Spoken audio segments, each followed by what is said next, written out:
Hello my dear students, welcome करता हूं मैं भारत पंचाली और केमिस्ट्री गुरुजी अगेन आप सबका एक बहुत ही ज़्यादा इंपॉर्टेंट वीडियो में।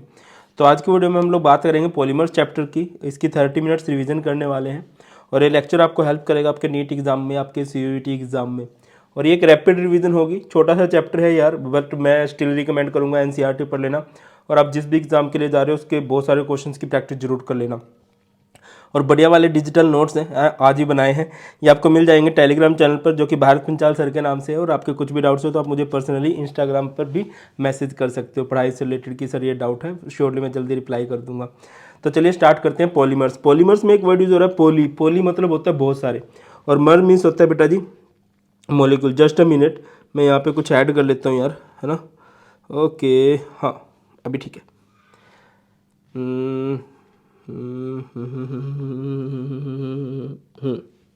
हाँ जी, क्या होता है पॉलीमर्स? पॉली मतलब होता है बहुत सारे, और मर मीन्स होता है मॉलिक्यूल, जो बहुत सारे मॉलिक्यूल्स होते हैं। डेफिनेशन क्या है? They are macro size high molecular mass compound formed by the combination of large number of simple molecules और रिपीटिंग यूनिट। मैं आपको सिंपल समझाता हूँ। जैसे कि हमारे पास कहीं पर एक सिंगल यूनिट है, ठीक है। इस सिंगल यूनिट को हम लोग बोलते हैं बेटा जी मोनोमर। क्या बोलते हैं? मोनोमर बोलते हैं। और जब ये यूनिट बहुत सारी हो जाती हैं, जब ये यूनिट बहुत सारी हो जाती हैं तो इस यूनिट को क्या बोल देते हैं? पॉलीमर बोल देते हैं। एक सिंपल सा एग्जांपल देता हूँ आप लोगों को। वो ना बड़ी सारी कहावतें हैं कि सबसे पहले एडम एंड ईव आए थे, और आज हमारे दुनिया की पॉपुलेशन देखो, आज हमारी दुनिया पॉलीमर बन चुकी है। बट पहले एक दो यूनिट थी तो वो मोनोमर थे, है ना। मोनोमर से पॉलीमर बनाने के लिए हम जिस प्रोसेस का यूज़ करते हैं, that process is known as polymerisation, ठीक है ना। मोनोमर सिंगल यूनिट, पॉलीमर बहुत बड़ी यूनिट, और मोनोमर से पॉलीमर बनाने के लिए जिस प्रोसेस का यूज़ किया जाता है उसे हम लोग बोलते हैं पॉलीमराइजेशन। मोनोमर्स किसे कहते हैं भाई? द सिंपल मॉलिक्यूल और repeating unit which combine to give polymer. और पॉलीमराइजेशन क्या होती है? It is the process which is use to convert monomer into polymer. आगे बढ़ते हैं। देखिए पॉलीमर्स के आप बहुत तरीके से क्लासीफाई कर सकते हो। आप क्लासीफाई कर सकते हो on the basis of monomers, on the basis of intermolecular forces, on the basis of structure, on the basis of sources, on the basis of degradability. हम करेंगे, हम सबसे पहले करें on the basis of monomers, ठीक है। Monomers के base पे दो तरह के पॉलीमर होते हैं, होमोपॉलीमर एंड कोपॉलीमर। जैसे एक बॉयज स्कूल है, उसमें सारे बॉयज होंगे, है ना, तो वो एक होमोपॉलीमर है। और अगर कोई कोएड स्कूल है जिसमें लड़के लड़कियां पढ़ते हैं तो वो एक कोपॉलीमर है। होमोपॉलीमर किसे कहते हैं? A polymer formed by same type of monomer, polythene, PVC, polyacrylonitrile, ये सब। कोपॉलीमर क्या होता है? A polymer formed by two or more different monomers, है ना। दो से ज़्यादा अलग अलग मोनोमर होंगे तो हमारे पास कोपॉलीमर बन के आ जाएगा। अगला है हमारे पास degree of polymerisation. The number of times a monomer unit is repeated in a polymer, कि एक मोनोमर यूनिट कितनी बार रिपीट हो रही है, उसी को हम लोग क्या बोलते हैं? उसकी डिग्री ऑफ पॉलीमराइजेशन, है ना। आगे बढ़ते हैं बेटा जी। हमारे पास कुछ, अच्छा सिंपल समझ रहे हो ना कि कितने मोनोमर्स हैं। अगर किसी पॉलीमर को बनाने में मान लो 1000 मोनोमर लगे हैं तो उसकी डिग्री ऑफ पॉलीमराइजेशन हो जाएगी 1000, ठीक है। 2000 लगे हैं 2000, इस तरह से रहता है। आगे है हमारे पास कुछ होमोपॉलीमर्स के एग्जांपल हैं। जैसे पॉलीथीन है, इनका मोनोमर प्रेडिक्ट करना बहुत सिंपल है। पॉलीथीन है, इसका पॉली हटा दो, इसका मोनोमर क्या बचेगा? इथीन बचेगा, ठीक है। अब देखिए, जैसे कि हमारे पास सबसे पहला पॉलीमर है, क्या है भाई? पॉलीथीन है। और पॉलीथीन का मोनोमर क्या होगा बेटा? मोनोमर होगा इसका इथीन। इथीन क्या होता है? CH2 डबल बॉन्ड CH2, इसको क्या कर देंगे? N टाइम्स, और प्रोसेस लगा देंगे यहाँ पर एडिशन पॉलीमराइजेशन। क्या होती है आगे पढ़ेंगे, भी याद रखो। इसमें सिंपल मॉलिक्यूल्स ऐड हो जाते हैं। जो N सामने लगा है वो N पाव में, साइडों में सिंगल बॉन्ड, और CH2 सिंगल बॉन्ड CH2, कुछ इस तरह से। आगे मूव करते हैं। पॉलीप्रोपाइलीन है, इसका पॉली हटा दो तो हमारे पास मोनोमर बचेगा propylene. Propylene, propyne, CH2 double bond CH CH3। टैफ्लोन बहुत फेमस है, टैफ्लोन के कई सारे नाम है। PTF भी बोलते हैं इसको, पॉलीटेट्राफ्लोरो इथिन भी बोलते हैं। इसका मोनोमर बताना है तो पॉली को हटा दो, टेट्राफ्लोरो इथिन। इथ का मतलब कितने कार्बन होते हैं? 2। इन का मतलब डबल बॉन्ड, और टेट्राफ्लोरो यानी कि इधर भी 2 फ्लोरीन लगा दो, इधर भी 2 फ्लोरीन लगा दो। इसके बाद हमारे पास ओरलोन। ओरलोन का दूसरा नाम होता है पैन। पैन मतलब पॉलीएक्राइलोनाइट्राइल। इसका पॉली हटा दो तो हमारे पास मोनोमर क्या बचेगा? एक्राइलोनाइट्राइल। एक्राइलोनाइट्राइल क्या होता है? CH2 डबल बॉन्ड CH, और nitrile word is used for CN। ये सब आप लोगों ने कर लिया है, इतनी आती होगी। इसके बाद है PVC। PVC बहुत फेमस है, घर में जो पाइप होती है ना। अच्छा, ये जितने भी पॉलीमर्स है ना, ये मोस्टली आप लोग देखते हो ये प्लास्टिक का ही सामान होता है लगभग। ठीक है। पीवीसी पॉली विनाइल क्लोराइड, इसका मोनोमर बताना है तो इसका पॉली हटा दो, क्या बचेगा बेटा जी, विनाइल क्लोराइड, क्या बनेगा CH2 डबल बॉन्ड CH और यहाँ पर क्या आ जाएगा Cl। इसके बाद है पॉलीस्टाइरिन, इसको स्टाइरोन भी हम लोग बोलते हैं, तो क्या हो जाएगा, इसका पॉली हटा दो, स्टाइरिन मोनोमर। और स्टाइरिन कैसे बनता है, CH2 डबल बॉन्ड CH और यहाँ पर बेंजीन रिंग लग जाता है। इनके मोनोमर्स के स्ट्रक्चर्स आप लोगों को याद करने चाहिए, बहुत काम आएंगे। उसके बाद है PMMA पॉली मिथाइल मिथैक्राइलेट, इसका मोनोमर बताना बहुत सिंपल है। होमोपोलीमर्स के मोनोमर बताना बहुत ईजी है, स्पेशली जिनके नाम के सामने पॉली लग जाता है, सिर्फ पॉली हटा दो ना भाई, है ना। तो मिथाइल मिथ एक्राइलेट बनेगा कैसे, CH2 डबल बॉन्ड C ऊपर CH3 और यहाँ पर COO CH3, ये इसका मोनोमर हो जाएगा। इसके बाद है PCTFE पॉलीक्लोरो ट्राईफ्लोरोइथीन, पॉली को हटा दो, क्लोरो ट्राईफ्लोरोइथीन, इथ का मतलब 2 कार्बन होता है, क्लोरो मतलब Cl और ट्राईफ्लोरो यानी यहाँ पर क्या आ जाएगा भाई, 3 फ्लोरीन आ जाएंगे, ठीक है। उसके बाद है नाइलॉन 6। अब नाइलॉन 6 एक थोड़ा सा अजीब सा आ गया, नहीं सबके नाम के सामने पॉली लग रहा था, बट भाई के नाम के सामने पॉली नहीं लग रहा, हाँ नहीं लग रहा, सही बात है। तो इसका थोड़ा सा याद रख लेना, है ना, ये एक्सेप्शनल सा केस है, इनको थोड़ा टाइम लगा के पढ़ लेना आप लोग। तो नाइलॉन 6 का मोनोमर होता है कैप्रोलैक्टम। नाइलॉन वर्ड जो आया है, नाइलॉन वर्ड कहते हैं कि न्यूयॉर्क और लंदन के साइंटिस्टों ने इनको मिलके बनाया था, ठीक है। तो न्यूयॉर्क NY और लंदन के साइंटिस्टों से LON, तो इसका नाम पड़ गया नाइलॉन। बड़ी हार्ड वाली प्लास्टिक होती है ना, रस्सियाँ सी होती हैं प्लास्टिक से, कि ये मान सकते हो। और यहाँ पर 6 या फिर 2 6 6 6 6 10, ये हमें बताता है नंबर ऑफ कार्बन्स। और ये अमाइड फैमिली होती है, तो यहाँ पर COOH ग्रुप, NH2 ग्रुप या CONH, इस तरह की लिंकेज होती है, अमाइड लिंकेज आप लोगों को देखने को मिल जाती है। इसका मोनोमर होता है बेटा जी कैप्रोलैक्टम। कैप्रोलैक्टम आप किस तरह से बनाओगे भाई, देखिए ध्यान से समझने का प्रयास कीजिएगा। C डबल बॉन्ड O, इधर आएगा NH, कितने कार्बन तो हो चुके हैं, 1 कार्बन हो चुका है। अभी आपको कितने कार्बन और चाहिए, टोटल नाइलॉन 6 में 6 कार्बन होते हैं, तो आपको 5 कार्बन चाहिए, 2 3 4 5 6, है ना। तो थोड़ा सा ना तबीयत ख़राब है तो एडजस्ट कर लेना, ठीक है। CH2 CH2 CH2, ठीक है। तो ये होता है। इसके बाद बढ़ते हैं, नेक्स्ट है हमारे पास कोपॉलीमर्स। कोपॉलीमर्स ऑब्वियसली जिनमें मोनोमर 1 से ज़्यादा होते हैं, इनके भी सिंपल हैं। एक फैमिली होती है, एक फैमिली का पहला मोनोमर याद कर लो, दूसरा लगभग उसी दूसरा थोड़ा सा डिफरेंट होता है, पहला मोनोमर सेम होता है। जैसे ये ब्यूना वाली फैमिली है, ब्यूना S ब्यूना N, है ना। इसका पहला मोनोमर होता है ब्यूटा 1,3 डाइइन एंड S से दूसरा मोनोमर पड़ता है स्टाइरिन। ब्यूटा 1,3 डाइइन क्या होता है, ब्यूटा मतलब होता है बेटा जी 4 कार्बन, कितने कार्बन, 4 कार्बन। 1,3 डाइइन का मतलब क्या है, फर्स्ट पोजीशन पे डबल बॉन्ड आएगा, थर्ड पे डबल बॉन्ड आएगा, बाकी तो बॉन्ड पूरे कर दो। CH2 CH CH CH2 और स्टाइरिन तो अभी करके ही आए थे। सिमिलरली ब्यूना N, पहला मोनोमर सेम होगा, एक फैमिली का पहला मोनोमर सेम होता है, ब्यूटा 1,3 डाइइन ऊपर वाला ही, एंड दूसरा एक्राइलोनाइट्राइल। एक्राइलोनाइट्राइल में क्या हो जाएगा, CH2 डबल बॉन्ड CH और नाइट्राइल है तो CN आ जाएगा। एक आ गया नाइलॉन 2,6, या इसे नाइलॉन 2 नाइलॉन 6 भी बोल सकते हैं। इसके बारे में खास बात आता हूँ, जितने भी पॉलीमर्स हैं वो लगभग प्लास्टिक की फैमिली से होते हैं। तो प्लास्टिक हमारे इन्वायरमेंट के लिए सही नहीं मानी जाती, क्योंकि उसकी उम्र बहुत ज़्यादा है ना, हमारी कई पुश्तें चली जाएंगी बट वो प्लास्टिक ख़त्म नहीं होगी। तो नाइलॉन 2,6 क्या है, एक बायोडिग्रेडेबल पॉलीमर है जो एक टाइम के बाद ख़त्म हो जाएगा। याद रखना, ये बात काम आएगी, ठीक है ना। डिग्रेडेड बाय माइक्रो ऑर्गेनिज्म, इसकी वजह से पोल्यूशन नहीं फैलता। इसका पहला मोनोमर होता है ग्लाइसिन। ग्लाइसिन, अच्छा 2 का मतलब समझ रहे हो, 2 कार्बन होंगे, ठीक है। और COOH NH2 ग्रुप भी होगा। सिमिलरली सेकंड मोनोमर में कितने कार्बन होंगे बेटा, 6 कार्बन होंगे, और COOH NH2 ग्रुप भी होगा। 6 कार्बन कर दो, अब 1 कार्बन तो ये हो गया, 5 आ जाएंगे इधर। इसमें 2 कार्बन करने हैं ना ग्लाइसिन में, एक COOH और एक CH2, सिंपल हो गया कि नहीं हो गया।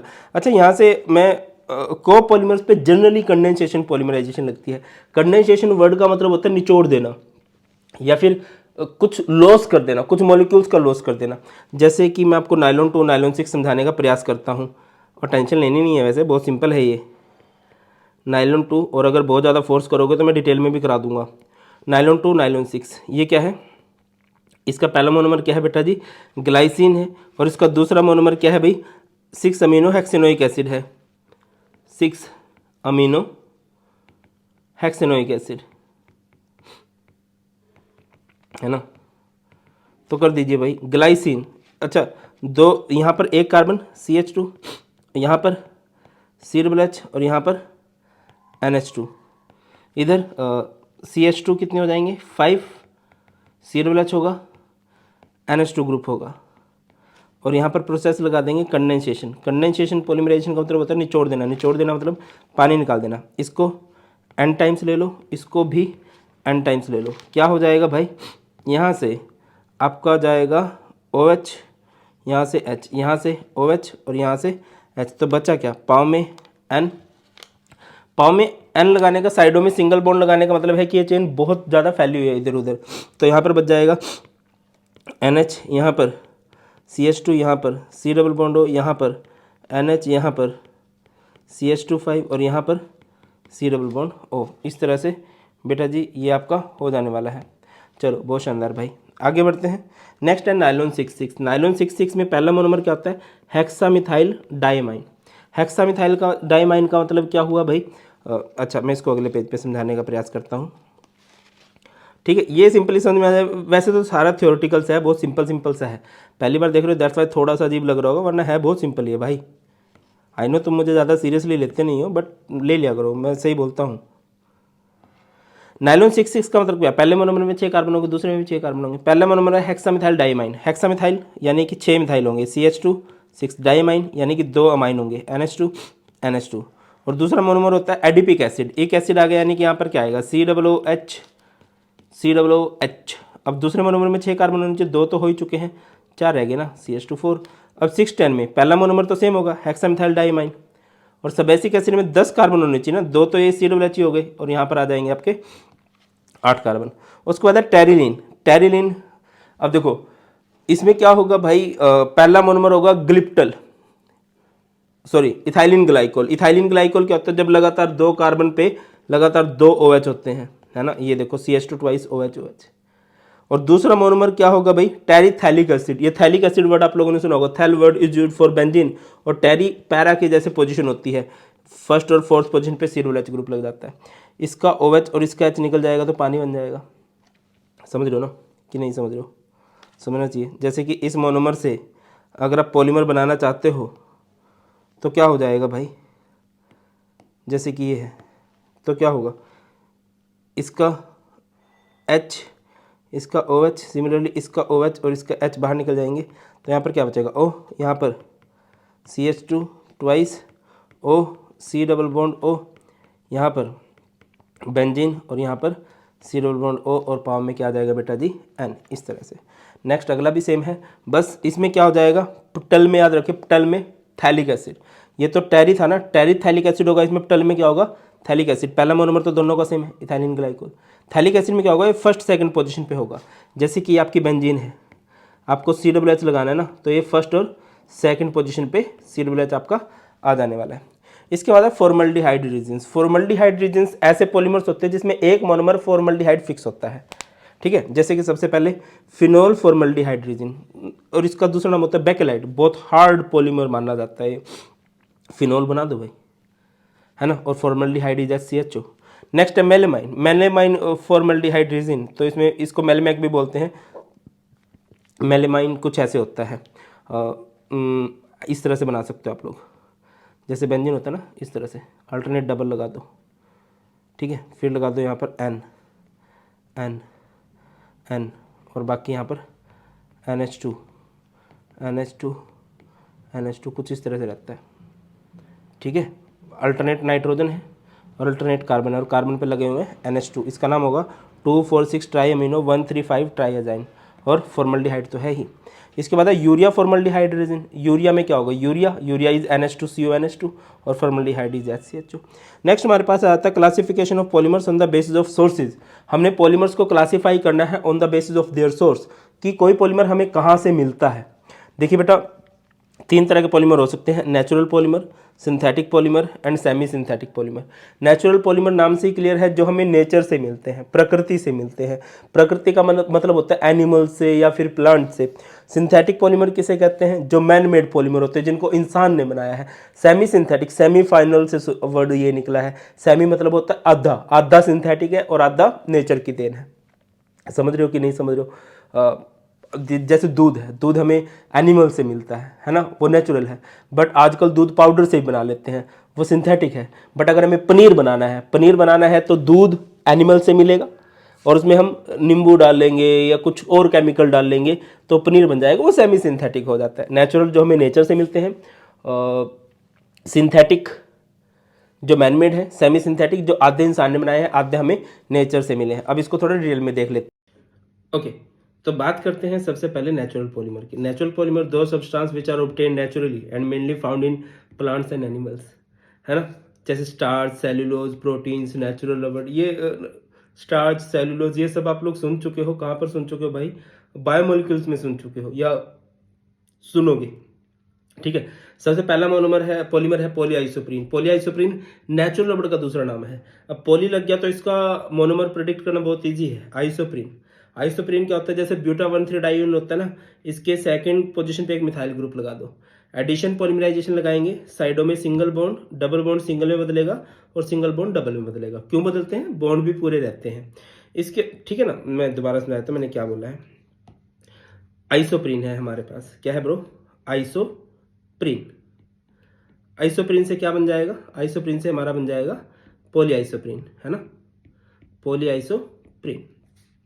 आइसोप्रीन क्या होता है? CH2 डबल बॉन्ड, CH नहीं आएगा, इधर आएगा CH3, फिर CH डबल बॉन्ड CH2। इसको क्या कर देंगे? एन टाइम्स प्रोसेस लगाएंगे, एडिशन पॉलीमराइजेशन। क्या होगा?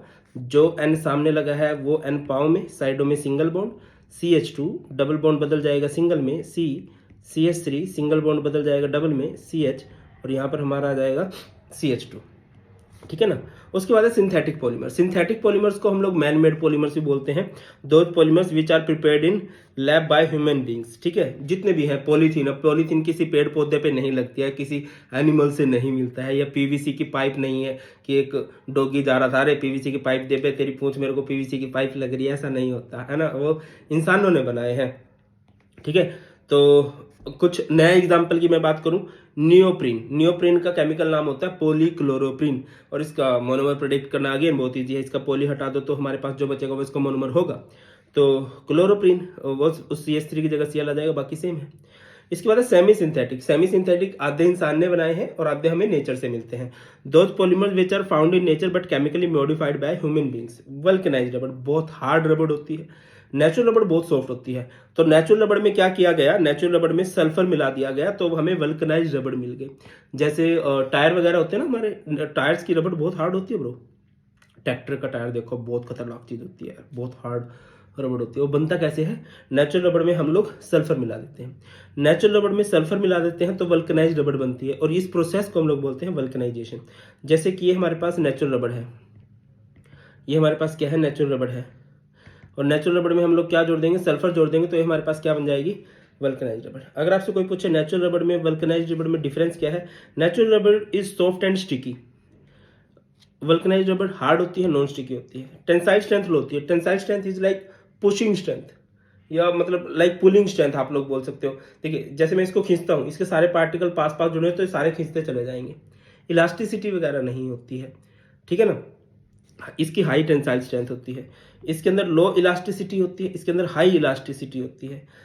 इसका यूज किया जा सकता है एक नैरो रेंज ऑफ टेम्परेचर के अंदर, 10 डिग्री सेल्सियस से 60 डिग्री सेल्सियस, और इसका यूज किया जा सकता है एक wide range of temperature, -40 degree Celsius से 100 डिग्री सेल्सियस तक इसका यूज किया जा सकता है। आगे है classification of polymers on the basis of polymerisation. Polymerisation वो प्रोसेस होती है जो मोनोमर से पॉलीमर बनाने के लिए यूज की जाती है। तो दो तरह के पॉलीमर्स होते हैं, addition polymers, condensation polymers. Addition polymers होते हैं those polymers which are prepared by addition polymerisation, और कंडेंसेशन पॉलीमर्स होते हैं those polymers which are prepared by condensation polymerisation. Addition polymerisation क्या होती है? वैसे तो बेटा जी हमने अभी एग्जाम्पल भी किए, ठीक है, फिर भी थोड़ा सा और देख लेते हैं। A polymer formed by direct addition of repeated monomer without the elimination of byproduct molecule is called addition, जिसमें मोनोमर सिंपली ऐड हो जाते हैं और किसी भी मॉलिक्यूल का एलिमिनेशन नहीं होता है। On the other hand condensation, condense word का मतलब निचोड़ना होता है, निचोड़ेंगे तो कुछ ना कुछ चीजें बाहर निकली जाएंगी। अ polymer formed by the condensation of 2 और more than 2 monomer with the elimination of simple molecule like water, ammonia, alcohol. ठीक है, एग्जाम्पल की बात करते हैं, जैसे कि ये है CH2, रेड पेन यूज कर लेते हैं, है ना, sorry, CH2 double bond CH2, इसको क्या कर देंगे n टाइम्स, और यहाँ पर प्रोसेस लगा देंगे हम लोग एडिशन पॉलीमराइजेशन। क्या होगा, जो n सामने लगा है वो n पाँव में, साइडों में single bond, CH2 double bond किसमें बदल जाएगा भाई, सिंगल में, है ना। तो ये एडिशन है। और अगर मैं कंडेंसेशन पॉलीमराइजेशन लगाना चाहता हूँ तो कितने सारे एग्जांपल हैं। जैसे मैं नाइलॉन 66 की बात कर लेता हूँ। नाइलॉन 66 में क्या था, एक तो था hexamethyl diamine CH2 NH2 NH2, है ना। ये नाइलॉन 610 की बात कर लेते हैं, इसको n टाइम्स कर देंगे। और एक सबेसिक एसिड था, सबेसिक एसिड में क्या होगा, CH2 8 टाइम्स, और ये COOH इधर COOH। और यहाँ पर कंडेंसेशन पॉलीमराइजेशन क्या हो जाएगा बेटा, यहाँ से OH, यहाँ से H, यहाँ से OH और यहाँ से H, बचेगा क्या, इधर बच गया NH, यहाँ पर CH2 6, यहाँ पर NH, यहाँ पर C डबल बॉन्ड O, यहाँ पर CH2 8 और यहाँ पर C डबल बॉन्ड O, और पाँव में क्या लग जाएगा भाई, N लग जाएगा। अब कंडेंसेशन मतलब निचोड़ना, पानी तो निकला होगा ना भाई। देखो जब यहाँ से OH का मॉलिक्यूल जाएगा, यहाँ से H का मॉलिक्यूल जाएगा, वाटर का तो लॉस हो गई। आगे मूव करते हैं on the basis of structure, structure के बेस पे linear polymer. The monomers are link together to form linear chain. Branch polymer जिनका ब्रांच स्ट्रक्चर होता है, क्रॉस लिंक पॉलीमर जिनका क्रॉस लिंक स्ट्रक्चर होता है, 3D नेटवर्क स्ट्रक्चर होता है। In this polymer the monomers unit are cross link together. इसमें क्या होगा, लाइन से होते हैं। एग्जाम्पल है पॉलीथीन, पॉलिएस्टर, नाइलॉन। इसमें ब्रांचेज होती हैं, ब्रांचेज लगी होती हैं, तो ना ब्रांचेज लगने से ना ये वीक हो जाता है बहुत, है ना। और इसमें क्रॉस लिंकिंग हो रही होती है भाई, बड़ा खतरनाक तरीके से ना, एक दूसरे के ऊपर बड़ा लिपट से जाते हैं। ठीक है, ये सबसे हार्ड होते हैं क्रॉस लिंक्ड, उसके बाद होते हैं लीनियर, और सबसे वीक जो होती है स्ट्रेंथ वो बैक ब्रांच वालों की रहती है। ब्रांच वाले इतने ज़्यादा हार्डनेस इनके अंदर आपको देखने को नहीं मिलेगी। इनके अंदर बहुत बैकेलाइट, मेलेमाइन, क्या था ना, फिनोल फॉर्मल्डिहाइड रीजन जो था वो बैकेलाइट था। उसके बाद है classification of polymers on the basis of intermolecular forces, की मॉलिक्यूल्स के बीच के अंदर फोर्सेज ऑफ अट्रैक्शन कैसी है ना।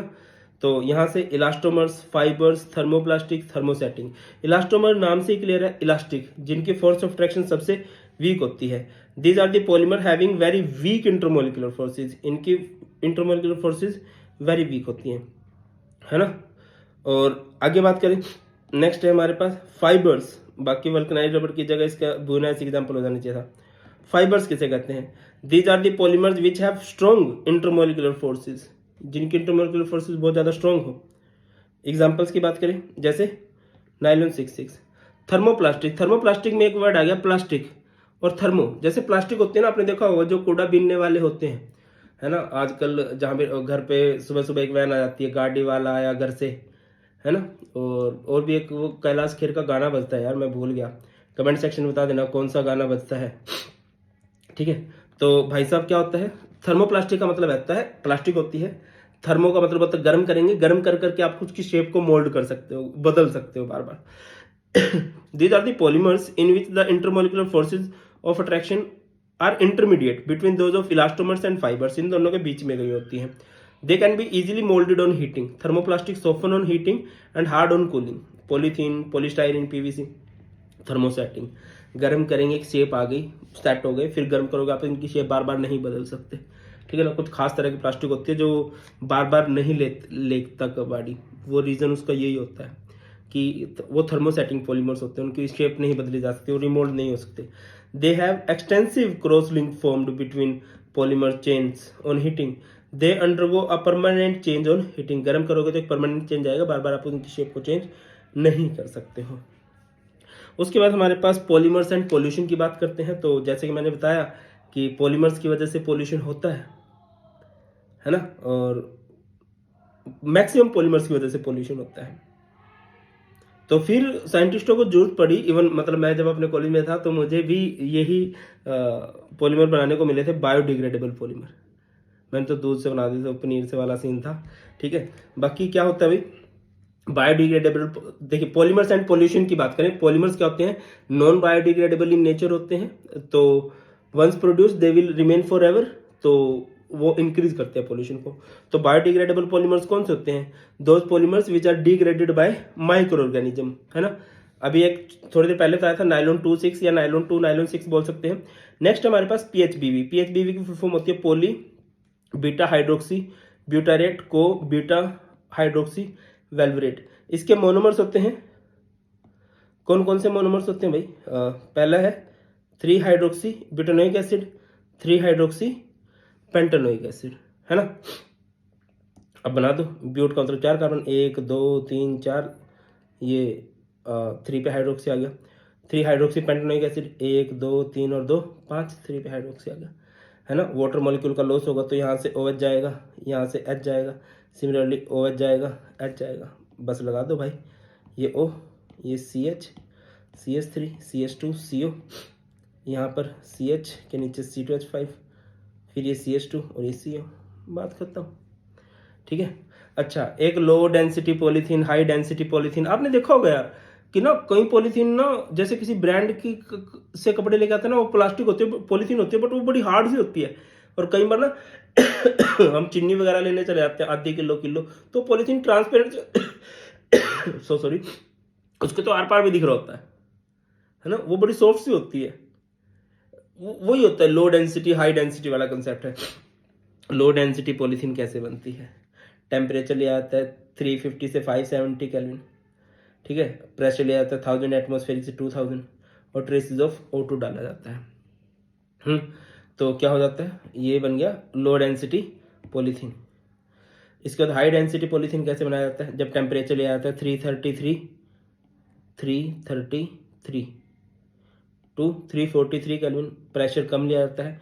कैटलिस्ट लिया जाता है TiCl4 with try ethyl aluminium, Ziggler NATA catalyst, ठीक है। तो हाई डेंसिटी पॉलीथीन या हाई डेंसिटी पॉलीमर आपको मिल जाते हैं।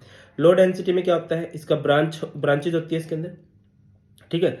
सो its intermolecular forces are weaker, tensile strength lower होती हैं। और अगर हाई डेंसिटी की बात करूं, prepared by heating ethylene in hydrocarbon solvent at 60 to 70 degrees Celsius under a pressure of 6 to 7 atmospheric. Polymer produced is linear, density is high. Chemically inert होते हैं but more tougher and harder होते हैं। Use किया जाता है buckets वगैरह बनाने में, डस्टबिन वगैरह बनाने के अंदर, बहुत ही हार्ड वाली प्लास्टिक बनाने में इसका प्रयोग किया जाता है। तो ये है बेटा जी पॉलीमर, जिससे आप लोग बहुत ज़्यादा डर रहे थे। आई थिंक सबको सिंपली समझ में आ गया होगा। और इन दी एंड एक और बात मैं जाते जाते आपको कहना चाहूँगा कि इसके यूजेस जरूर पढ़ लेना, NCERT को देख लोगे तो और अच्छी बात है। बाकी इसके क्वेश्चंस की प्रैक्टिस मैं करवा दूंगा। और कहीं भी प्रॉब्लम फेस कर रहे हो आप लोग कमेंट सेक्शन में बता सकते हो। That's all in this class. बहुत जल्द मिलते हैं, ख्याल रखिए। God bless you all, please take care. जय हिंद।